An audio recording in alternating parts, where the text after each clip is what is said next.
Let us continue with the anatomy of the vagus nerve. Leaves the medulla between the olive, this is the olive, and inferior cerebellar peduncle. So you can see here the position of the 10th cranial nerve. Exits the skull through jugular foramen, in which the nerve lies posteriorly. Okay. Then superior ganglion have cells which convey the general somatic afferent fibers. Two branches from the superior ganglion, meningeal branch and auricular branch. You can see here in this diagram. So this is the superior branch, superior ganglion, sorry. So it has two branches. This is meningeal branch and this is auricular branch, also known as Alderman's nerve. So inferior ganglion have cells for general visceral afferent and special visceral afferent fibers. So this is, we can see here the course of the vagus nerve, the superior ganglion and the inferior ganglion, and branches from the vagus nerve, the superior laryngeal, which gives off internal laryngeal and external laryngeal nerve. Okay. Then we have the nerve to carotid sinus, then branches to the esophagus. So it descends in the neck in the carotid sheath posteriorly and enters the thorax anterior to the subclavian artery on the left side and between the common carotid and subclavian artery on the right side. So because we have two vagus nerve. In the mediastinum, it will give branches to the pulmonary and esophageal plexus. Enter the abdomen through esophageal opening and to terminate in the abdominal viscera. So in the jugular fossa, meningeal branch to the dura mater of the posterior cranial cavity and auricular branch we have seen in the previous diagram. In the neck, it gives a pharyngeal branch, superior laryngeal nerve, recurrent laryngeal nerve, cardiac branch. Pharyngeal branch supplies all muscles of the pharynx and soft palate except for the stylopharyngeus, which is supplied by ninth cranial nerve, and tensor veli palatini supplied by the fifth cranial nerve. Okay, so to form the pharyngeal plexus with the ninth and external laryngeal nerve. Forms plexus with the ninth and external laryngeal nerve.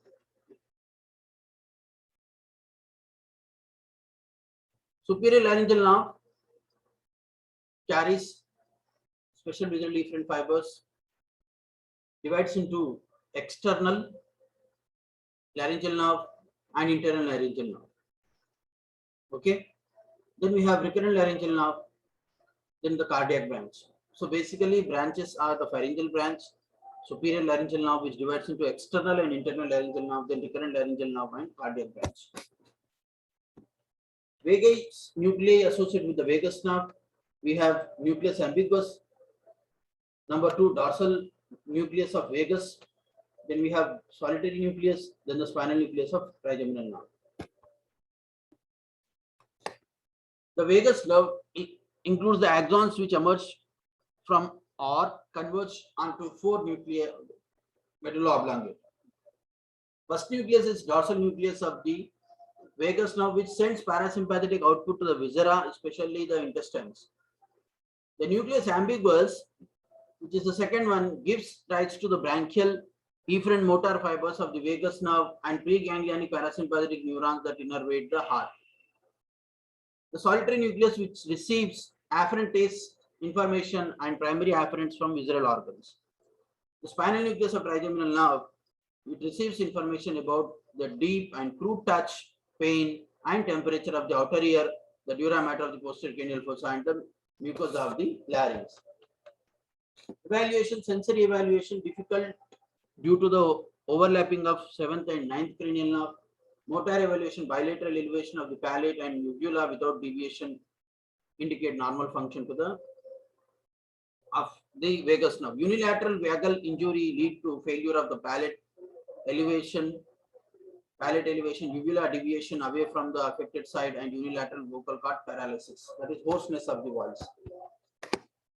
Lesions of the recurrent laryngeal nerve are the paralysis are most commonly due to malignant diseases 25%, surgical damage 20% during operations on thyroid gland, neck, esophagus, heart, and lung.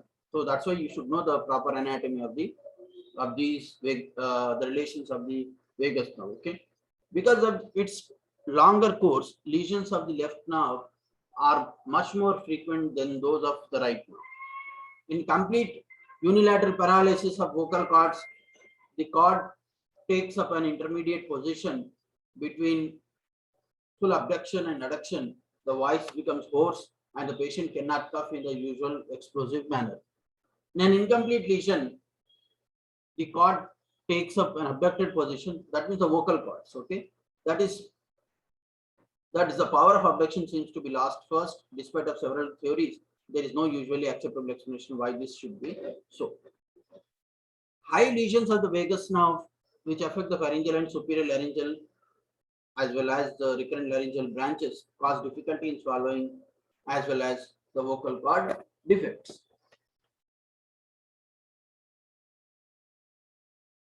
So this is paralysis of the vocal cords.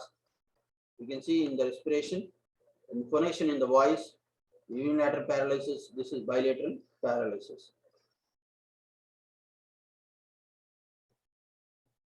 Evaluation of the reflexes, we have discussed for ninth cranial nerve also, gag reflex, cuff reflex.